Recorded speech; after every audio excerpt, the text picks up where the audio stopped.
Salut à tous, aujourd'hui je vais vous montrer comment démonter la GT16 par exemple pour changer une crevaison ou comme moi changer les cale-pieds qui sont un peu abîmés au bout de 5-6 km.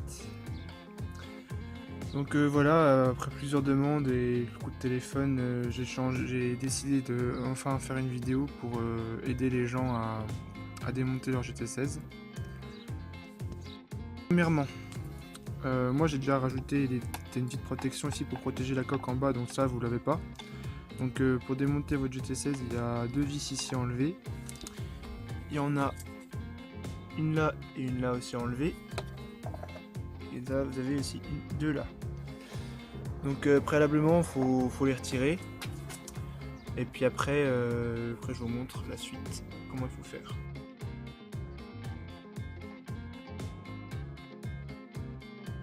Donc pour démonter les vis qui sont là, moi de toute façon je vous dis il faut pas démonter les cale-pieds, ça sert vraiment à rien, surtout vous allez en avoir besoin pour après extraire le moteur, la roue. Donc démontez pas les cale-pieds, gardez-les.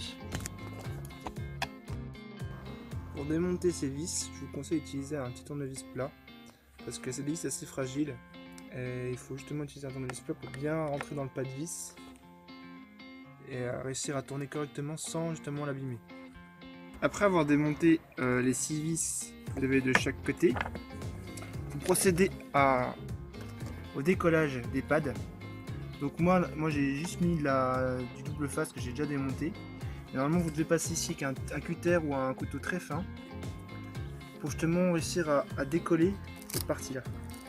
Donc là on voit avec le double face ça s'arrive très facilement. Voilà. Une fois que vos pads sont décollés, donc là on voit ça s'ouvre. Donc là il va falloir tirer progressivement en arrière pour justement l'enlever. Donc c'est un petit peu délicat, il faut y aller tranquillement et par petits à-coups. Et ensuite il faut faire attention parce que si on arrive à voir ici, il y a un câble qui est branché. Il y a un câble qui est branché à cet endroit là. Et en tirant, il ne faut pas l'arracher. Donc là il faut même essayer de l'enlever maintenant pour justement éviter d'arracher la LED qui se trouve ici. Donc voilà, il faut aller doucement et enlever d'abord préalablement, une fois que c'est ouvert le câble, c'est de débrancher. Et puis comme je vous ai dit, l'enlever progressivement.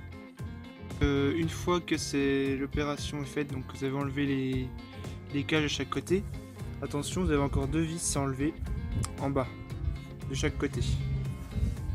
Une fois qu'elles seront enlevées, ensuite on pourra attaquer le démontage, c'est-à-dire décablage du moteur, uniquement du moteur.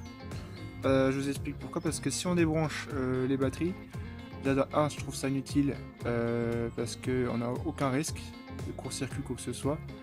Il faut les débrancher uniquement quand on accède à la carte mère. Si on commence à mettre dans la carte mère, il faut débrancher les batteries par sécurité parce que à l'intérieur il y a des condensateurs et c'est justement ces condensateurs là qui sont dangereux pour nous car ils contiennent du courant résiduel. Et si on met les doigts sur les deux pattes des condensateurs par exemple, là on se prend une décharge électrique, donc ça peut faire mal. Donc une fois que les vis enlevées, on va se référer au côté uniquement gauche de la roue. Donc là il y a le phare avant, donc côté gauche, donc vers moi. Donc là c'est pas la vitre d'origine, ça c'est une vitre qui a déjà été servée. Donc là vous voyez j'ai mis de la colle, bon, c'est pas très bien, pas très propre, mais bon, ça fait l'affaire, c'est étanche. Donc là vous allez l'enlever avec pareil un tout petit couteau ou un cutter, essayer de délicatement enlever cette vitre qui doit être cartonnée normalement si votre roue est neuve, pour essayer de l'enlever sans la casser. Donc là moi j'ai juste enlevé ma colle tranquillement. Maintenant nous allons nous intéresser au câblage du moteur. Donc là vous allez avoir ce type de connecteur avec plusieurs fils de couleur. Normalement vous devez l'avoir avec de la colle dessus. Moi je vous conseille de remettre après du Chatterton, du gros scotch, pour justement éviter que ce connecteur bouge avec les vibrations. Normalement c'est pas le cas parce qu'il est clipsé. Donc, je vous conseille par sécurité de remettre un bout de scotch ou carrément d'essayer de remettre un peu de colle sur les bordures ici pour maintenir. Donc là il faut s'intéresser au connecteur là et aussi au gros connecteur qu'on voit ici, moteur. Donc là il faut les débrancher progressivement petit à petit. Et ensuite il faudra les repasser par ici, les descendre. Pour justement après je vous montrerai par la suite l'enlever, il faut qu'il passe par là pour extraire le moteur. Là nous avons les câbles moteurs, donc la commande à la puissance. Moi je vous conseille d'abord de tirer progressivement sur le câble, de le sortir, et une fois que ça bloque, d'essayer de sortir le petit connecteur blanc en premier parce que c'est le plus fragile, il faut essayer de le sortir tout doucement, et après vous sortez celui-là. Toujours tranquillement, il faut essayer de ne pas arracher les câbles ou les dénuder. C'est une des opérations les plus délicates, donc il faut vraiment y aller tranquillement. La deuxième opération délicate, ça va être maintenant. Maintenant je vais extraire la roue de la coque. Je vous conseille de vous mettre assis au sol. Mettre vos deux pieds chaque côté de la roue. Prendre avec vos deux bras et tirer très progressivement par un coup. Ensuite, une fois que c'est sorti, quasiment comme ça là, c'est là qu'il faut commencer à y aller doucement avec la main, tranquillement. Toujours jouer un côté à l'autre. Voilà, et là c'est là qu'il faut faire très attention.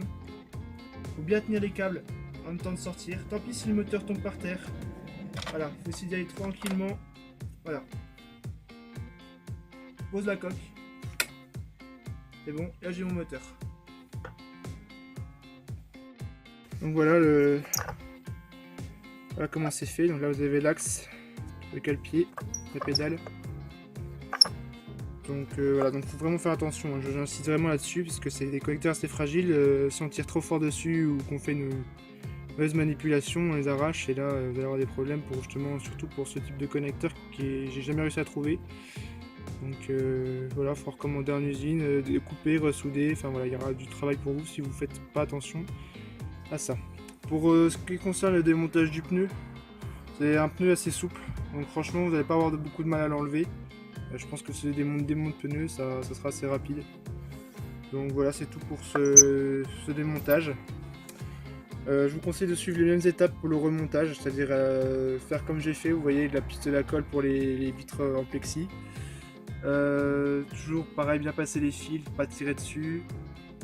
Par contre, au niveau du remontage, quand vous allez remettre le moteur sur la coque, n'hésitez pas, une fois que vous avez passé ce fil correctement dans la coque, de tirer en même temps sur le fil et d'appuyer très fortement sur le mais des à-coups pour justement remettre en place la coque. Il ne doit pas rester de jeu. S'il reste ça ne va pas. Il faut vraiment que ça rentre en contact avec la bordure du cale-pied ici.